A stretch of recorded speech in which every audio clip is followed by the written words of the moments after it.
قرآني نبض حياتي، قرآني طهر ذاتي، قرآني عصمة أمري، قرآني طوق نجاتي. قرآني نبض حياتي، قرآني طهر ذاتي، قرآني عصمة أمري، قرآني طوق نجاتي. آيات الله حمتني، غمرتني بالبركات، تحفظني من همزات الشيطان ومن زلاتي. آيات الله حمتني، غمرتني بالبركات، تحفظني من همزات الشيطان ومن زلاتي. جایا جا رہا ہے، قرآن کی توہین ہو رہی ہے، قرآن کی بے عزتی ہو رہی ہے. ان کے شہروں میں بڑی فل سائز کی سکرینیں لگ رہی ہیں. انڈیا پاکستان کا میچ ہے، تیسری جنگ عظیم ہے.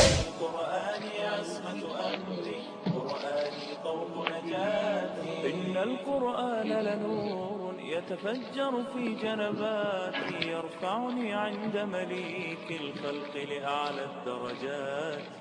القرآن لنور يتفجر. جاؤ اس مردہ قوم کو پیغام دو، پادری نے تمہارے قرآن کو جلا دیا. کوئی ہے جو پادری سے انتقام لینا چاہے؟ کوئی ہے جو قرآن کی توہین کرنے والوں سے انتقام لینا چاہے؟ میں راستہ بتاتا ہوں، میں طریقہ بتاتا ہوں. اگر پادری سے انتقام لینا ہے، قرآن کے دشمنوں سے انتقام لینا ہے، راستہ دے رہا ہوں. اور وہ راستہ یہ ہے، انہوں نے قرآن کی کتاب کو جلایا ہے. تم اپنے ہر بچے کے سینے کو قرآن کے نور سے منور کر دو. من عثراتي إن القرآن أنيس لفؤادي في أزماتي، يمنحني الصبر على ما قد ألقى من عثرات. قرآني نبض حياتي، قرآني طهر ذاتي، قرآني عصمة أمري، قرآني طوق نجاتي. قرآني نبض حياتي، قرآني طهر ذاتي، قرآني عصمة أمري، قرآني طوق نجاتي. معجزة خالدة ما أعظمها من كلماتي، من الرحمن علينا.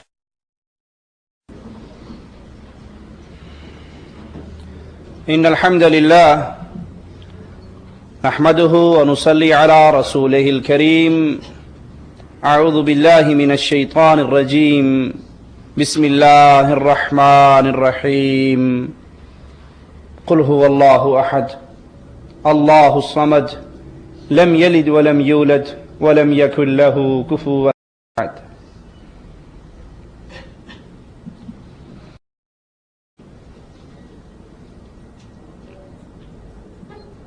ہم امت اسلام اس کائنات کی طرف بھیجے ہوئے انبیاء میں سے سب سے عظیم نبی محمد کریم صلی اللہ علیہ وسلم کی امت ہیں. اللہ کی طرف سے آنے والی کتابوں میں سے سب سے افضل کتاب قرآن حکیم کو اپنے سینوں میں محفوظ کرنے والی امت قرآن ہیں. اللہ کی یہ کتاب، اللہ کا یہ قرآن، اللہ کا یہ کلام وہ عظیم کلام ہے، وہ عظیم کتاب ہے جس نبی پر یہ کتاب اتری وہ نبی تمام انبیاء کے سردار، فرشتہ اس کتاب کو لے کر آیا، وہ تمام فرشتوں کا سردار. جس مہینے میں یہ کتاب آئی وہ مہینہ سارے مہینوں کا سردار. جس رات میں یہ کتاب آئی اس ایک رات کی عبادت 1000 ماہ کی عبادت سے زیادہ بہتر. یہ اللہ کا قرآن، یہ اللہ کا کلام، یہ قرآن کریم ہماری ہدایت کے لیے بھیجی جانے والی آخری کتاب. قیامت تک نہ کسی نبی نے آنا ہے محمد کریم صلی اللہ علیہ وسلم کے آنے کے بعد اور نہ آسمان سے ہدایت بھری کوئی کتاب آنی ہے قرآن مجید کے آنے کے بعد۔ مبارک ہو اس کو جس نے اس کتاب کو اپنا اوڑھنا اور بچھونا بنایا، خوش نصیب ہے وہ جو اللہ کے کلام کو اپنی زندگی گزارنے کا طریقہ کار بنا لے۔ مبارک ہے وہ سینے جن سینوں میں اللہ کا یہ کلام محفوظ ہو جائے، اور بنجر ہیں، بے آباد ہیں، ویران ہیں وہ سینے، اس ویران گھر کی طرح جس میں کوئی باسی نہیں ہوتا، جن سینوں کے اندر اللہ کے کلام میں سے کوئی چیز محفوظ نہ ہو۔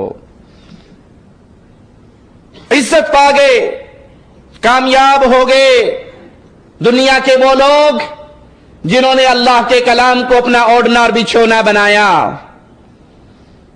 اس کلام پر عمل کرنے سے پہلے، اس کتاب کو اپنے سینے سے لگانے سے پہلے، اس قرآن حکیم کو اپنی زندگی کے لیے نور ہدایت بنانے سے پہلے ان کی زندگی بڑی عجیب تھی، ان کی زندگی بڑی بے ترتیبی تھی، ان کی زندگی میں امن اور سکون نہ تھا، ان کی زندگی میں عزت اور رونق نہ تھی، لیکن جب اللہ کی کتاب کو اپنے سینے سے لگایا، پھر وہ بکریے چرانے والے، وہ ننگے قدموں گھومنے والے، وہ ڈاکے ڈالنے والے، وہ عزتوں کے لٹیرے، وہ قتل کر کے خوشیاں منانے والے، وہ اخلاق کے معاملے میں کائنات میں سب سے نیچے گرے ہوئے، جب اس قرآن کو اپنا اوڑھنا اور بچھونا بناتے ہیں، پھر اس امت کے رہبر اور رہنما بن جاتے ہیں۔ اس قرآن کو سینے سے لگاتے ہیں، اس قرآن پہ عمل کرتے ہیں، اس کتاب کو اپنے لیے آئیڈیل مانتے ہیں، پھر صبح آ کر امام الانبیاء کو واقعہ سناتے ہیں، یا رسول اللہ صلی اللہ علیہ وسلم، رات میں قرآن کی تلاوت کر رہا تھا، کھلیان میں تھا، میرا گھوڑا بھٹکنے لگ جاتا تھا، میں قرآن کی تلاوت کو روک دیتا تھا، گھوڑا آرام سے ٹہر جاتا تھا، میں پھر قرآن کی تلاوت شروع کرتا، گھوڑا پھر بھٹکنے لگتا، یا رسول اللہ صلی اللہ علیہ وسلم ماجرا کیا ہے؟ فرمایا، میرے صحابی، اے میرے ساتھی، تو قرآن کی تلاوت کر رہا تھا، آسمان کے فرشتے تیری تلاوت کو سننے کے لیے آئے تھے۔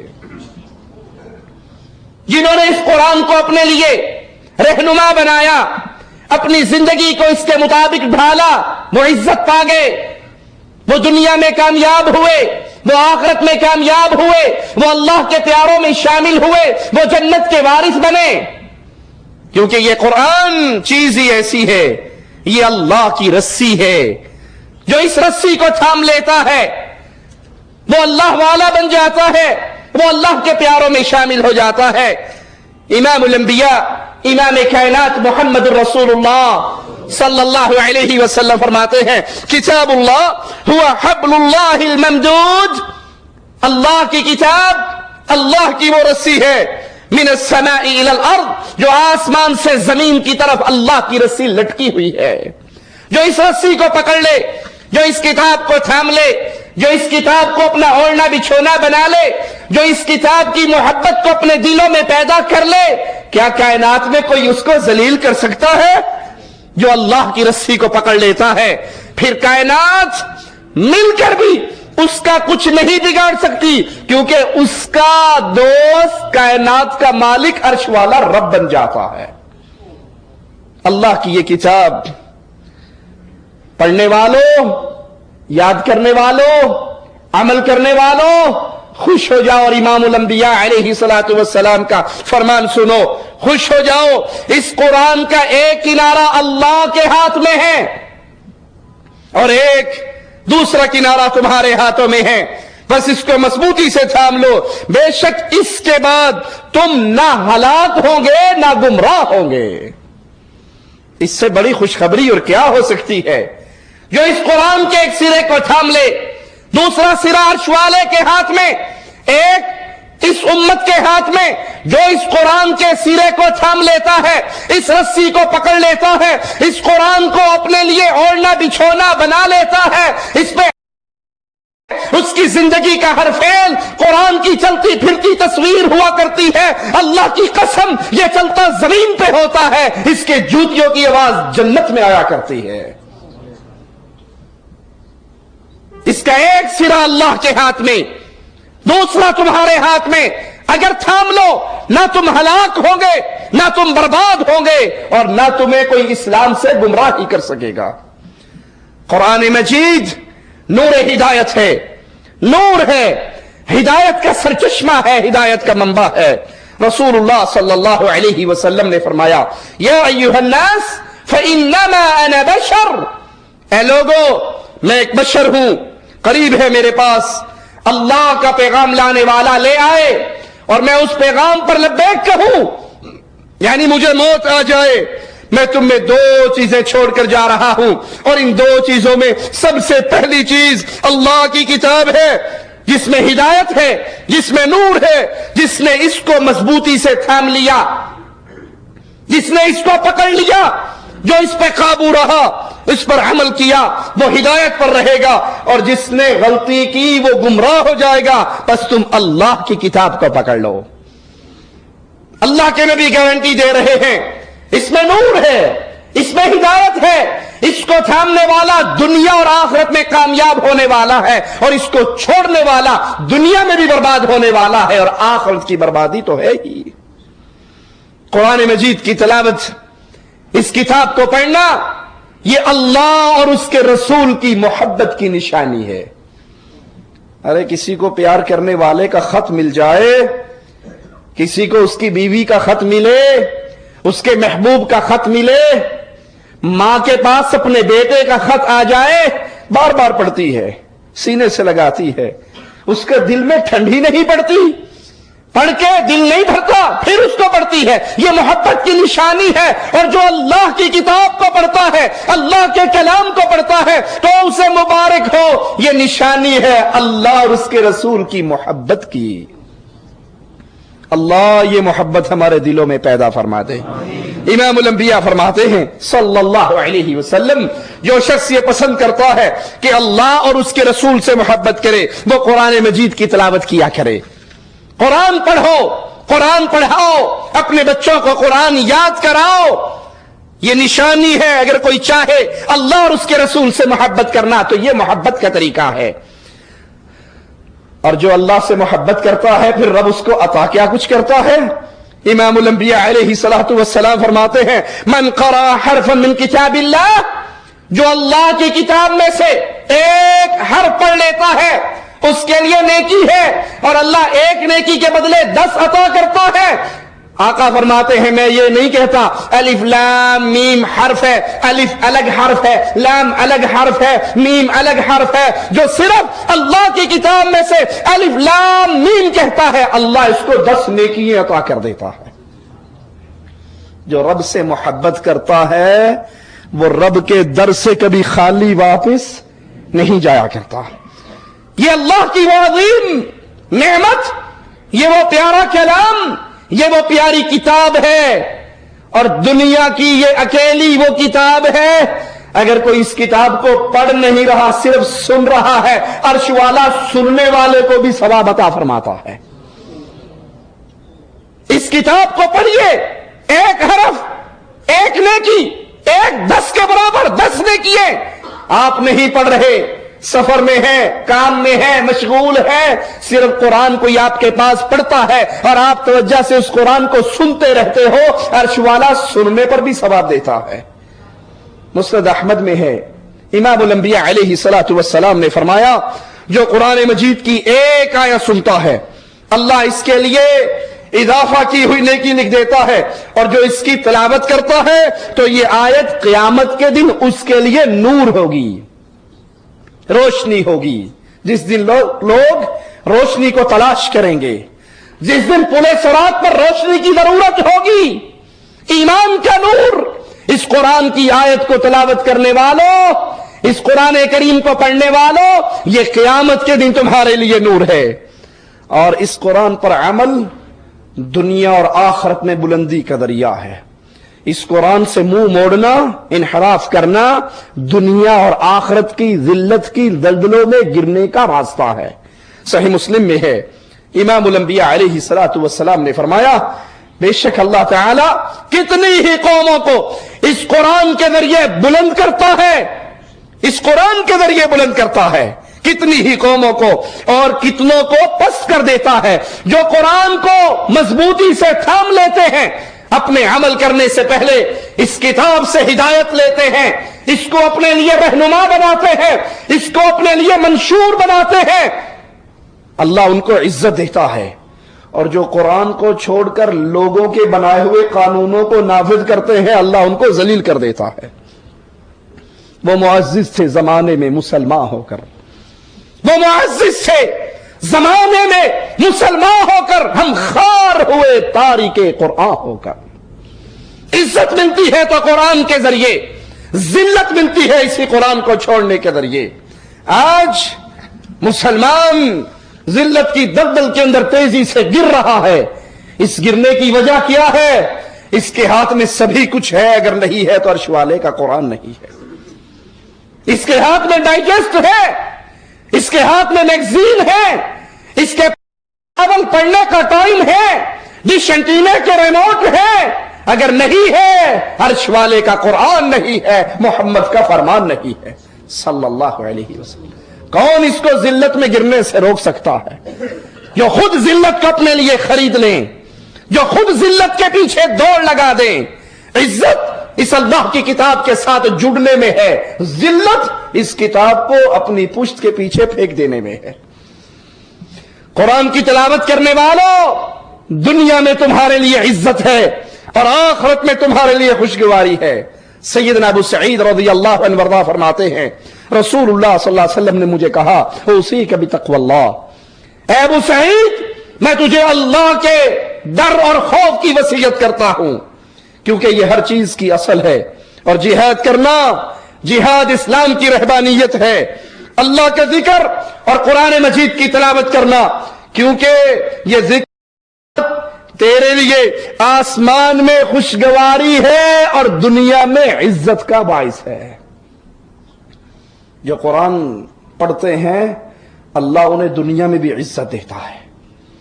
اللہ انہیں دنیا میں بھی، دنیا والے تو اس عزت کو نہیں سمجھتے، دنیا والے اس عزت کو نہیں سمجھتے، لیکن اس کی عزت کا اعلان محمد الرسول اللہ کر رہے ہیں صلی اللہ علیہ وسلم.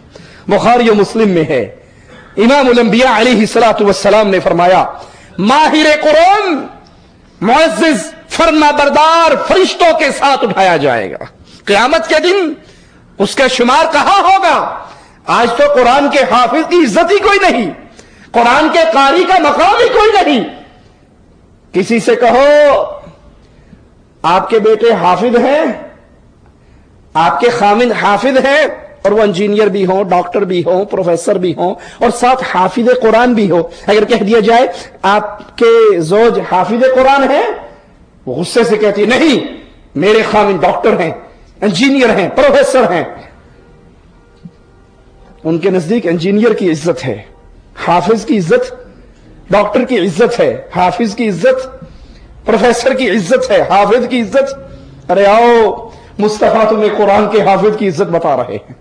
قیامت کے دن اللہ کے فرما بردار فرشتے عزت والے فرشتوں کے ساتھ قرآن کے حافظ کو کھڑا کیا جائے گا. اور جو قرآن پڑھتے ہوئے دشواری محسوس کرتا ہے، کچھ ہوتے ہیں زبان میں لکنت ہوتی ہے، انہیں دشوار ہوتا ہے قرآن پڑھنا، ان کو مصطفیٰ نے کتنا پیارا فرمان ہمارے لیے ارشاد فرمایا، جو قرآن پڑھنے میں دشواری محسوس کرتا ہے، اس کی زبان میں لکنت ہے، اللہ اس کو ڈبل اجر و ثواب عطا فرماتا ہے. کچھ لوگ کہتے ہیں جی اب تو بڑا ہو گیا ہوں، میں نے بچپن میں نہیں پڑھا، اب تو قرآن پڑھنا میرے لیے مشکل ہے، میں قرآن نہیں سیکھ سکتا. اگر آپ مشکل میں قرآن سیکھو گے، عرش والا تمہیں وہ کچھ عطا کرے گا جو آسانی میں سیکھنے والے کو عطا، اسے ایک ثواب مل رہا ہے اور مشکل سے پڑھنے والے کو 2 ثواب مل رہے ہیں.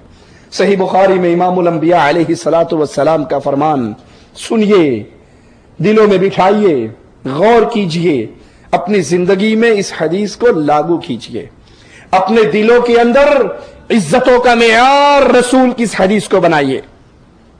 پیارے حبیب علیہ الصلوۃ والسلام فرماتے ہیں خیرکم من تعلم القرآن, تم میں سے بہترین, یاد کر لیجئے مصطفیٰ کی بات جھوٹی ہو سکتی صلی اللہ علیہ وسلم, اور جس کو نبی کی بات میں شک ہو وہ ایمان میں پکا ہو سکتا. خیرکم, کائنات میں سب سے بہتر, تمہارے اندر سب سے اچھا, سب سے افضل کون ہے؟ جو قرآن سیکھتا ہے اور قرآن سکھاتا ہے. حافظ قرآن کو, قاری قرآن کو, عالم قرآن کو, ماہر قرآن کو تم کمی کمین سمجھتے ہو. جو بچہ ڈل مائنڈڈ ہوتا ہے, ماں باپ بھی کہتے ہیں ہور تے کچھ آنا کوئی نہیں, مسیتے پا چھڈو, قرآن ہی حفظ کر لے گا, دال روٹی تے کمائی رکھے گا. اور جو صحیح ہے اس کے لیے بہتر سے بہتر ٹیوشن, اعلیٰ سے اعلیٰ سکول, اعلیٰ سے اعلیٰ استاد, اور مصطفیٰ علیہ الصلوۃ والسلام لوگوں کے اندر تفریح کر رہے ہیں خیرکم, تم میں سے سب سے بہتر وہ ہے من تعلم القرآن وعلمہ, جو قرآن کو سیکھتا ہے اور قرآن کو سکھاتا ہے. سارے اس سے نیچے ہیں, عزت میں کم ہیں, اور سب سے زیادہ عزت اس کی ہے. صحیح مسلم میں ہے, رسول کریم صلی اللہ علیہ وسلم نے فرمایا قرآن مجید پڑھا کرو, قرآن کی تلاوت کیا کرو, قیامت کے دن قرآن سفارشی بنے گا. جہاں کوئی کسی کے کام نہیں آنا, یوم یفر المرء من اخیہ وامہ وابیہ, جہاں بھائی بھائی سے بھاگے گا, اولاد ماں باپ سے بھاگے گی, دوست دوست سے بھاگے گا, کوئی سفارشی نہیں, کوئی ساتھی نہیں, کوئی پیر فقیر نہیں, کوئی بابا شیخ نہیں, کوئی مرشد حضرت نہیں, وہاں قرآن سفارشی بن کر آئے گا اس کا جس نے اس دنیا میں اس کے ساتھ دوستی نبھائی ہوگی, جس دنیا میں اس کے ساتھ تعلق رکھا ہوگا. اور سورۃ بقرہ اور آل عمران پڑھا کرو, یہ دونوں سورتیں قیامت کے دن بادل کی طرح سایہ کریں گی, یا قطار در قطار پرندوں کی مانند ہوگی, اور پڑھنے والوں کی طرف سے وکالت کریں گی. آج تو کوئی پریشانی آ بھی جائے نا, مولوی صاحب تسی دم کر چھڈو, مولوی صاحب کو طویل ہی لکھ دیو, اسے کو بھائی سورت بقرہ پڑھ لیا کر, اللہ پریشانی جادو جن دور کر دے گا, بھگا دے گا. مولوی صاحب 2.5 پارے دی یہ بڑا ہی اوکھا کام ہے, کوئی طبیعت لکھ کے دے دیو, گل چ پا لیں گے, اللہ اللہ خیر صلاح. تھانوں کس واسطے رکھے ہے؟ آپ کس مرض کا علاج ہے, کس درد کی دوا ہے؟ پھوکا شوکا مار دو, ہم خود پڑھیں. نبی فرماتے ہیں آل عمران, سورت بقرہ, ان 2 کی تلاوت کرو, یہ قیامت کے دن تمہارے اوپر بادلوں کی طرح سایہ کریں گی. جس دن کوئی سایہ نہ ہوگا, جس دن کوئی وکالت کرنے والا نہ ہوگا, یہ صورتیں اس دنیا میں پڑھنے والوں کی طرف سے قیامت کے دن وکالت کریں گی. ابو داؤد میں ہے, اللہ کے نبی صلی اللہ علیہ وسلم نے فرمایا قاری قرآن سے کہا جائے گا, عالم قرآن سے کہا جائے گا, عامل قرآن سے کہا جائے گا قرآن پڑھ, جنت کے درجے چڑھ, آج تیری قیمت لگے گی. دنیا والے 3000 روپے پہ قاری رکھتے ہیں, 4000 روپے پہ قاری رکھتے ہیں, اور 4000 روپے میں اگر بیچارہ سارے مہینے دال مسور بھی کھائے تو کھا سکتا, نہ بیماری میں دوائی لے سکتا, نہ عید پہ کپڑے بنا سکتا.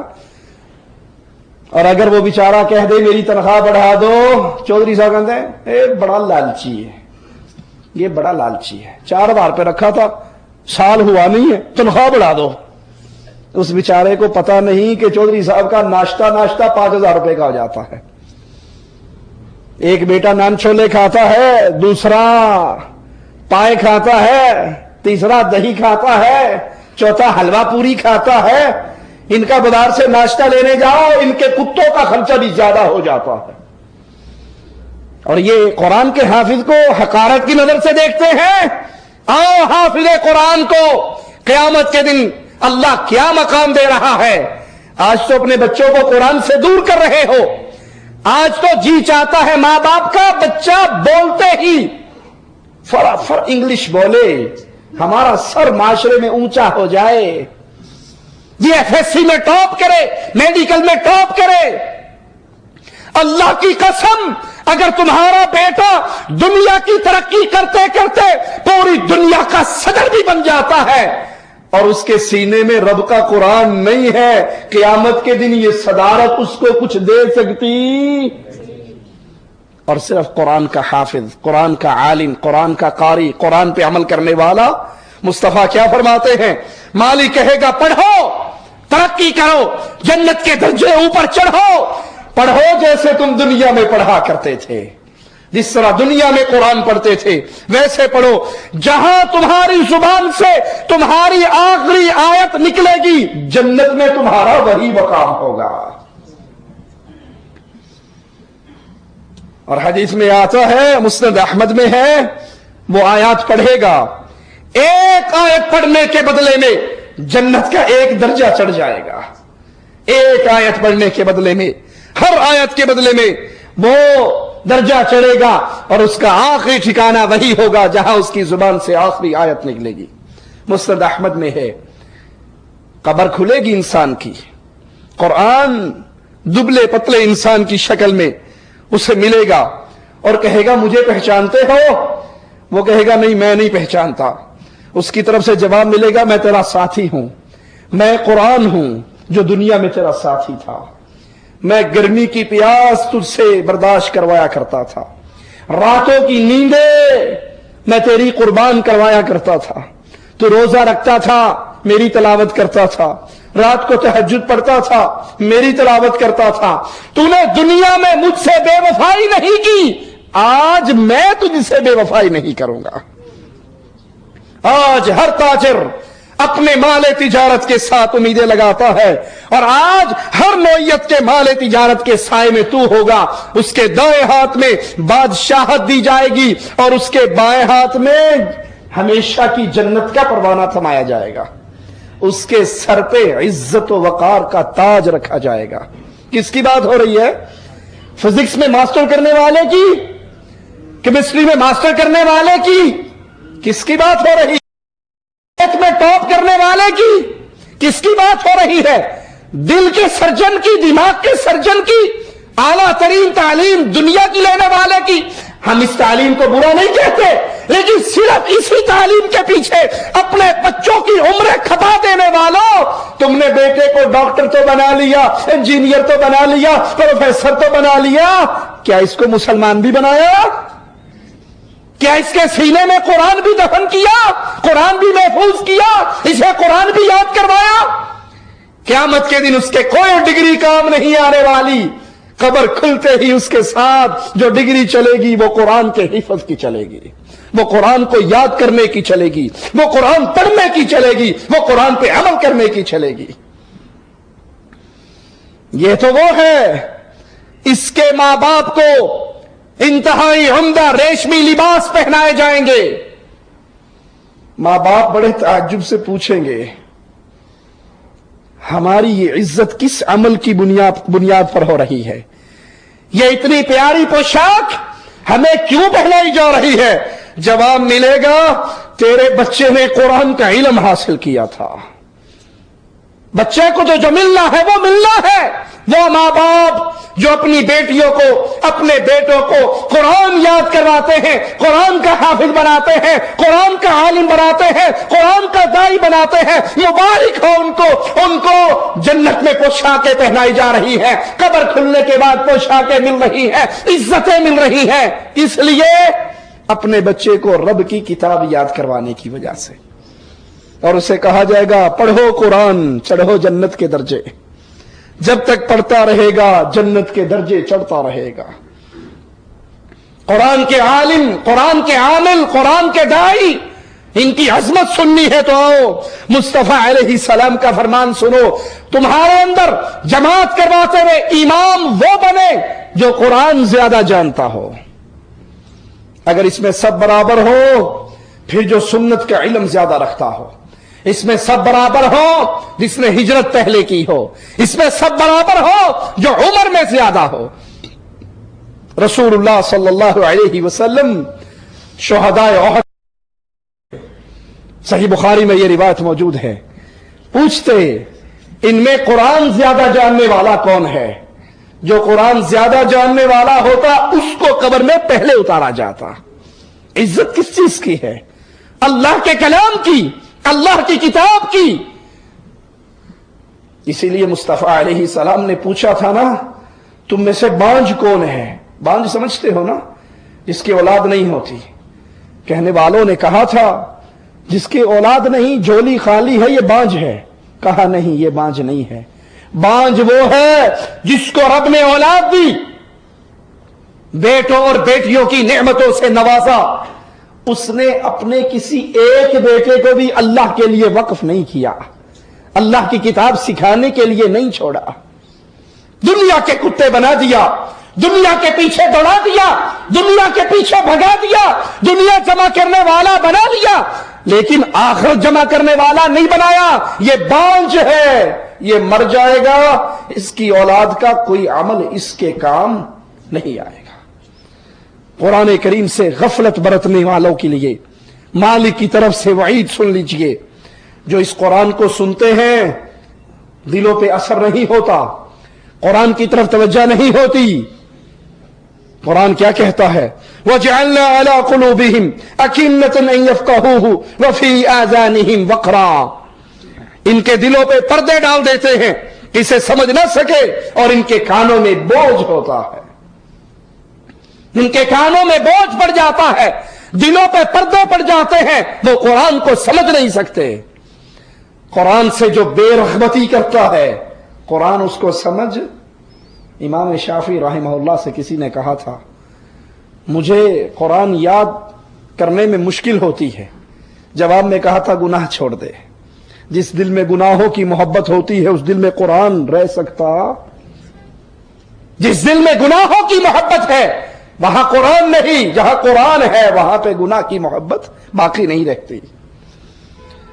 مالک کا فرمان سنیے، ان شر الدواب عند اللہ صم البکم الذین لا یعقلون. کچھ شک نہیں اللہ کے نزدیک تمام جانداروں سے بدتر بہرے اور گونگے ہیں جو کچھ نہیں سمجھتے. انہیں قرآن سناؤ، کہتے ساڈے پلے نہیں پہنتا. اور ان میں بربادی ہو ان علماء سو کے لیے جنہوں نے اس امت کے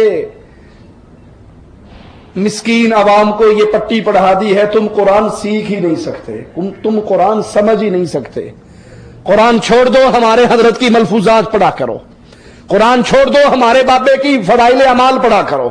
تم قرآن ڈائریکٹ نہیں سمجھ سکتے. قرآن سمجھنے کے لیے 15 علوم کی ضرورت ہے. برباد ہو یہ مولوی جنہوں نے امت کے ہاتھ سے قرآن چھین کر اپنے مولویوں کی کتابیں پکڑا دی. قرآن سے دور رہنے والے بربادی کے مستحق ہیں. مالک فرماتا ہے وَمَنْ أَعْرَضَ عَنْ ذِكْرِي فَإِنَّ لَهُ مَعِيشَةً ضَنْكًا. جو منہ موڑتا ہے، اعراض برتتا ہے اللہ کے ذکر سے، اللہ کے کلام سے، تو اس کے لیے زندگی کو ہم تنگ کر دیتے ہیں. یہ تو دنیا برباد ہوئی. وَنَحْشُرُهُ يَوْمَ الْقِيَامَةِ أَعْمَى. دنیا تو یوں برباد ہوئی. مالک فرماتا ہے قیامت کے دن اس کو اندھا کر کے اٹھایا جائے گا. قرآن سے دور رہنے والے، کلام اللہ سے منہ موڑنے والے، اللہ کی کتاب کو پشت کے پیچھے پھینکنے والے، دنیا بھی برباد اور آخرت کے اندر اس کو اندھا کیا جائے گا. رسول اللہ صلی اللہ علیہ وسلم کا فرمان سنیے، صحیح بخاری اور مسلم کے اندر یہ حدیث موجود ہے. آپ نے فرمایا اللہ نے جو علم و ہدایت مجھے عنایت فرما کر بھیجا اس کی مثال موسلا دھار بارش کی طرح ہے. بارش برستی ہے، زمین میں سے کوئی زمین باصلاحیت ہوتی ہے جو اس پانی سے اپنے اندر سے پھر انگوریاں نکالتی ہے اور فصل پیدا کرتی ہے. کچھ زمینیں نشیب و فراز والی اونچی نیچی ہوتی ہیں جو پانی کو سٹاک کر لیتی ہیں. لوگ اس پانی کو پیتے اور پلاتے استعمال کرتے ہیں. اور کچھ غیر ہموار پہاڑی زمین بھی ہوتی ہے جو بارش کے پانی کو اپنے دامن میں نہیں روک سکتی، نہ ہی فصل اگانے کی صلاحیت رکھتی ہے. یہ مثال اس شخص کی ہے جس نے دین الہی میں سمجھ حاصل کی، شریعت نے اسے فائدہ دیا، اس نے خود علم حاصل کیا اور لوگوں کو بھی علم پہنچایا. بارش برسی، فصل پیدا ہوئی، انگوری پیدا ہوئی، علم آیا، خود اس پہ عمل کیا اور لوگوں کو اس سے فائدہ پہنچایا. اور اس کی مثال بھی اس میں ہے جس نے دین توجہ نہ کی اور اس ہدایت کو قبول نہ کیا جس کا پیغامبر بنا کر محمد کریم کو دنیا میں بھیجا گیا صلی اللہ علیہ وسلم. قرآن مجید نہ سمجھنے والوں پر منافقت کا اندیشہ ہے، ڈر ہے ان پر نفاق کے فتنے کا جو اللہ کے کلام کو نہیں سمجھتے، کیونکہ یہ منافقین کا وصف تھا کہ وہ قرآن کو نہیں سمجھا کرتے تھے. قرآن حکیم کی آیت پہ غور کیجئے. وَمِنْهُمْ مَنْ يَسْتَمِعُ إِلَيْكَ، ان منافقوں میں سے کچھ ایسے بھی ہیں جو آپ کی طرف کان لگاتے ہیں. حَتَّى إِذَا خَرَجُوا مِنْ عِنْدِكَ، لیکن جب آپ کے پاس سے باہر نکلتے ہیں قَالُوا لِلَّذِينَ أُوتُوا الْعِلْمَ مَاذَا قَالَ آنِفًا، تو پھر اہل علم سے سوال کرتے ہیں کہ ابھی انہوں نے کیا بات کی تھی. قرآن سنتے ہیں سمجھتے نہیں ہیں، قرآن کے اوپر اپنی وہ توجہ نہیں کرتے کہ یہ قرآن ان کے دلوں کا نور بن جائے. اگر کوئی قرآن سے اعراض برتتا ہے، اس کی طرف توجہ نہیں کرتا، اس کو سیکھتا نہیں ہے، تو ڈر ہے اس پر کہیں وہ منافقین میں شامل نہ ہو جائے. وَلَقَدْ ذَرَأْنَا لِجَهَنَّمَ كَثِيرًا مِنَ الْجِنِّ وَالْإِنسِ، بہت سے لوگوں کو اللہ نے جن اور انسانوں کو جہنم کے لیے پیدا کیا. ایسی مخلوق جس کے اعمال کا اللہ کو علم تھا کہ یہ اہل جہنم کا علم عمل کریں گے. ان کی کیفیت کیا ہے؟ لَهُمْ قُلُوبٌ لَا يَفْقَهُونَ بِهَا، ان کے دل تو ہے پر سمجھتے دنیا کا ہر مسئلہ سمجھتے ہیں. جب بات آتی ہے نا دین کی، او جی ساڈے نال نہ گل کرے گا، جاہل جے بندے ہیں، سانو کی پتا. کوشش بھی نہیں کرتے کہ ہم قرآن کو سیکھیں، کوشش ہی نہیں کرتے ہم قرآن کی آیات کا ترجمہ پڑھیں. دنیا کے مسئلے میں کسی میں ڈسکس کر لو ان سے، ان کے پاس معلومات بہترین ہوں گی، ہر مسئلے میں آپ کے ساتھ بحث کرنے کے لیے تیار ہوں گے. جب اسلام کی بات آئے وہ سمجھتے ہیں مولویوں کا کام ہے، ساڈا کام نہیں. قرآن کو سیکھنے کے لیے تیار نہیں، قرآن کو ترجمے سے پڑھنے کے لیے تیار نہیں، قرآن کے احکامات پہ غور کرنے کے لیے تیار نہیں. اور یاد کرنا یہ ہلاکت کی نشانی ہے، یہ بربادی کی نشانی ہے کہ انسان قرآن کی طرف غور اور توجہ نہ کرے، اس کو سیکھے نہ، سمجھے نہ. مثل الذين حملوا التوراة ثم لم يحملوها كمثل الحمار، جن کو تورات کا علم دیا گیا، ان کو حکم دیا گیا تورات پہ عمل کرو، پھر انہوں نے اس پہ عمل نہیں کیا، ان کی مثال گدھے کی مثال ہے. يحمل اسفارا، جس کے اوپر بہت سی کتابیں لادی ہوئی ہیں، جنہیں حکم دیا جائے کہ قرآن پہ عمل کرو اور وہ اس پہ عمل نہ کرے، اس کا علم حاصل نہ کرے، یہ اس کے لیے ہلاکت ہے اور بربادی ہے. ترمذی میں ہے، ابو درداء سے روایت ہے رضی اللہ عنہ وارضا، فرماتے ہیں ہم نبی کریم صلی اللہ علیہ وسلم کی پاس تھے، آپ نے آسمان کی طرف دیکھا اور فرمایا اب ایسا وقت قریب ہے کہ لوگوں سے علم چھین لیا جائے گا. ایسا وقت قریب ہے. ایک انصاری بولے ہم سے علم کیسے چھینا جائے گا؟ واللہ ہم تو خود قرآن پڑھیں گے، اپنی بیویوں عورتوں کو پڑھائیں گے، اپنے بچوں کو پڑھائیں گے، پڑھتے رہیں گے، پڑھاتے رہیں گے، ہم سے علم کیسے چھینا جائے گا؟ اللہ کے نبی صلی اللہ علیہ وسلم نے فرمایا بڑے تعجب کی بات ہے، میں تو آپ کو فقہائے مدینہ میں سے شمار کرتا تھا، ذرا سوچو کیا تورات اور انجیل یہود و نصارہ کے پاس نہیں ہے، اور کیا یہ اب ان کو فائدہ دے رہی ہے؟ جب تک اس کا فہم حاصل نہ کیا جائے، اس کو سیکھا نہ جائے، اس کے فہم پر غور نہ کیا جائے، اس وقت تک یہ کتاب فائدہ نہیں دے گی. یہ فائدہ تبھی دے گی جب اس کا علم حاصل کر کے اس پہ عمل کیا جائے اور اس کی دعوت دی جائے. سیدہ عائشہ رضی اللہ تعالی عنہا سے روایت ہے، فرماتی ہے رسول اللہ صلی اللہ علیہ وسلم نے جب قرآن حکیم کی یہ آیت تلاوت فرمائی، ان فی خلق السماوات والارض واختلاف اللیل والنہار والفلک التي تجری فی البحر بما ينفع الناس وما انزل اللہ من ماء فأحيا به الأرض بعد موتها وبث فيها من كل دابة وتصريف الرياح والسحاب المسخر بين السماء والأرض لآيات لقوم يعقلون. اللہ کے حبیب علیہ السلام نے یہ آیت تلاوت فرمائی اور کہا جس نے یہ آیت پڑھی اس میں غور و فکر نہ کیا، جس نے یہ آیت پڑھی اور اس میں غور و فکر نہ کیا اس کے لیے ہلاکت اور بربادی ہو۔ یہ آیت کیا ہے؟ ان فی خلق السماوات والارض، زمین و آسمان کی پیدائش، واختلاف اللیل والنہار، دن اور رات کا آنا جانا، اس کا اختلاف، اور کشتی جو سمندر میں چلتی ہے لوگوں کے فائدے کے لیے، اور جو آسمان سے اللہ بارش برساتا ہے، فَأَحْيَا بِهِ الْأَرْضَ بَعْدَ مَوْتِهَا، مردہ زمین کو بارش برسا کے پھر زندہ کر دیتا ہے، اس میں جانوروں کو اللہ پھیلا دیتا ہے، ہواؤں کا رخ بدلنا، بادل جو آسمان اور زمین کے درمیان میں ہے، اس میں نشان یہ ہے عقل مندوں کے لیے۔ جو ان نشانیوں پہ غور کرتا ہے وہ اللہ پر ایمان لائے بغیر رہ سکتا، وہ سمجھتا ہے کوئی ہے جو کائنات کے پورے نظام کو چلا رہا ہے۔ اور جو قرآن حکیم سے روگردانی کرے، منہ موڑے، اس کا انجام کیا ہوتا ہے؟ قرآن حکیم کی آیات پہ غور کیجئے، وَمَا يُضِلُّ بِهِ إِلَّا الْفَاسِقِينَ، اللہ فاسقوں کو ہی سے گمراہ کرتا ہے۔ قرآن سے گمراہ ہونے والے کون ہیں؟ فاسق، مجرم لوگ، اس قرآن سے روگردانی کرنے والے وہی گمراہ ہوتے ہیں۔ اور جو قرآن کو پڑھتے ہیں، علم حاصل کرتے ہیں، سیکھتے ہیں، اولاد کو سکھاتے ہیں، رب سے ہدایت کا سوال کرتے ہیں، اللہ ایسے لوگوں کے لیے ہدایت کے راستے کھول دیتا ہے۔ دوسرے مقام پہ غور کیجئے، وَمَن لَّمْ يَحْكُم بِمَا أَنزَلَ اللَّهُ فَأُولَٰئِكَ هُمُ الْكَافِرُونَ، جو اس قرآن کے قوانین کے مطابق فیصلے نہیں کرتے، اس قرآن کو نافذ نہیں کرتے، اس قرآن کے فیصلوں کے مطابق اپنی زندگیوں کو نہیں ڈھالتے، وَمَن لَّمْ يَحْكُم بِمَا أَنزَلَ اللَّهُ، جو فیصلے نہیں کرتے اس کے مطابق جو اللہ نے نازل کیا ہے، فَأُولَٰئِكَ هُمُ الْكَافِرُونَ، یہی لوگ کافر ہیں۔ یہ قرآن تعویذ لکھنے کے لیے نہیں آیا، قسمیں اٹھانے کے لیے نہیں آیا، چومنے چاٹنے کے لیے نہیں آیا، غلافوں میں لپیٹنے کے لیے نہیں آیا، یہ قرآن میری اور آپ کی زندگی میں دنیا میں نافذ ہونے کے لیے آیا۔ اور اگر اسے کوئی نافذ نہیں کرتا، اس کے فیصلوں کو ٹھکراتا ہے، اس کے قانون کو بدلتا ہے، اس کے مقابلے پہ لوگوں کے بنائے ہوئے قوانین کو رائج کرتا ہے، فَأُولَٰئِكَ هُمُ الْكَافِرُونَ۔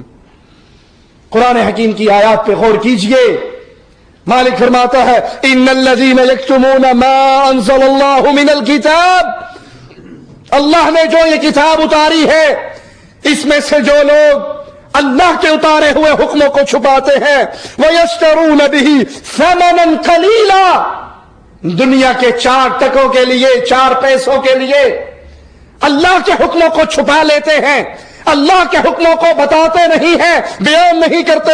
اولئک ما یاکلون فی بطونہم الا النار، یہ قرآن کے حکموں کو چھپانے والے، کو چھپانے والے، یہ قرآن کے حکموں کو نہ بتانے والے اور اس کے بدلے میں دنیا کا مال اکٹھا کرنے والے، یہ اپنے پیٹ میں جہنم کی آگ بھر رہے ہیں۔ یہاں سے کوئی یہ نہ سمجھے ثمن قلیلا، تھوڑا مال، کہ تھوڑا مال ملے تو قرآن کا مسئلہ نہیں بدلنا چاہیے، لیکن اگر ڈالروں کی برسات آ جائے، سیلاب آ جائے، پھر عیسائیوں کو بھی مسلمان ہونے کا، مومن ہونے کا، جنتی ہونے کا سرٹیفکیٹ دے دینا چاہیے؟ نہیں، اگر قرآن کے ایک مسئلے کو بدلنے کے لیے آپ کو کائنات بھر کے خزانے دے دیے جائیں تو اللہ کی قسم یہ سودا گھاٹے کا ہے۔ یہ پوری دنیا رب کے ہاں مچھر کے ایک پر کے برابر بھی ہوتی، مچھر کے ایک پر کے برابر پوری دنیا اللہ کے ہاں ہوتی۔ آقا فرماتے ہیں رب کسی کافر کو ایک گھونٹ پانی بھی نہ دیتا، اس دنیا کی تو قیمت ہی نہیں ہے، اسی لیے اللہ اپنوں کو بھی دیتا ہے، دشمنوں کو بھی دیتا ہے، اور جس سے اللہ محبت کرتا ہے اس کو اپنے قرآن کی محبت دیتا ہے، اس کو اپنے قرآن کا فہم دیتا ہے۔ وَلَا يُكَلِّمُهُ اللَّهُ وَلَا يُكَلِّمُهُمُ اللَّهُ، اللہ نہ ان سے کلام کرے گا یوم القیامہ، قیامت کے دن ولا یزکیہم، نہ اللہ ان کو پاک کرے گا، ولہم عذاب علیم، ان کے لیے دردناک عذاب ہوگا۔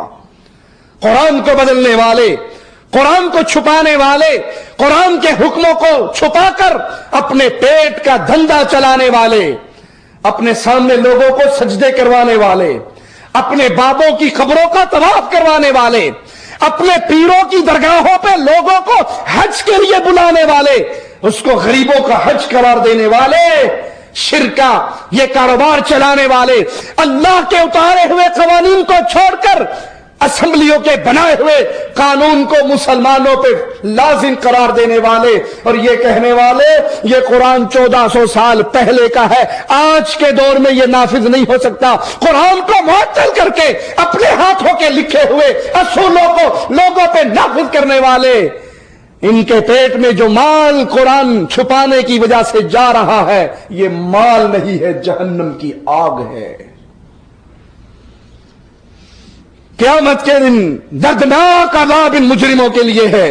بخاری و مسلم میں ہے، رسول اللہ صلی اللہ علیہ وسلم نے فرمایا، اس امت میں ایک ایسی قوم آئے گی کہ تم اپنی نمازوں کو ان کے مقابلے پہ حقیر جانو گے، وہ قرآن پڑھیں گے، قرآن ان کے حلق سے نیچے نہیں اترے گا۔ اللہم لا تجعلنا منہم ولا معاہم ولا فیہم، اللہ ان بد نصیبوں میں ہمارا شمار نہ فرما۔ لوگوں سوچو کہیں یہ حال ہمارا تو نہیں ہو رہا، قرآن پڑھیں گے، قرآن میں حکم پائیں گے سود حرام ہے، گاڑی ان کے پاس سود پہ لی ہوئی ہوگی، قرآن میں پڑھیں گے سود حرام ہے، کوٹھی انہوں نے بینک سے سود کے قرضوں پہ بنائی ہوگی، زمین انہوں نے سود پہ خریدی ہوگی، کھیتی باڑی کے اوزار سود پہ لیے ہوں گے، قرآن پڑھیں گے ان کے حلق سے قرآن نیچے نہیں اترے گا، وہ دین سے صاف اس طرح خارج ہو جائیں گے جس طرح نیزہ نشانے پہ لگتا ہے اور آر پار ہو جاتا ہے کہ دیکھنے والا اس کی انی اور دستے کو دیکھتا ہے کہ اس پہ تو خون کا ایک ذرہ بھی نہیں لگا۔ ابو ہریرہ رضی اللہ عنہ سے مرفوع روایت منقول ہے، فرماتے ہیں جس سے کوئی دینی مسئلہ پوچھا گیا اور اس نے اسے چھپایا، اللہ تعالی قیامت کے روز اسے آگ کی لگام پہنائے گا۔ ایک ظالم کی تقریر میں سن رہا، حدیث جبرائیل بیان کر رہا کہ حدیث جبرائیل میں جبرائیل علیہ السلام نے آقا علیہ الصلوۃ والسلام سے پوچھا قیامت کب آئے گی؟ اللہ کے نبی نے قرآن حکیم کی آیت پڑھی جس کا ترجمہ تھا کہ اس کا علم اللہ کے پاس ہے۔ آیت پڑھ کے اپنے عقیدے پر اپنی قوم کو پکا رکھنے کے لیے اس کا ترجمہ یہ کرتا ہے کہ اللہ کے نبی نے فرمایا جبریل ایدا علم یا او دے کول ہے یا میرے کول ہے، اور کوئی نہیں جانتا۔ سبحان اللہ، میں بات عرض کر رہا سا، انہیں آخیا جی قیامت کدوں آوے گی؟ سرکار نے فرمایا جنہ میں جاننا نہیں سمجھے گل سمجھو، جنہ میں جاننا تو نہیں جاننا، چپ کر جا، ان اللہ عنده علم الساعۃ، قیامت دی کڑی نو نہ او جاندا یا میں جاندا۔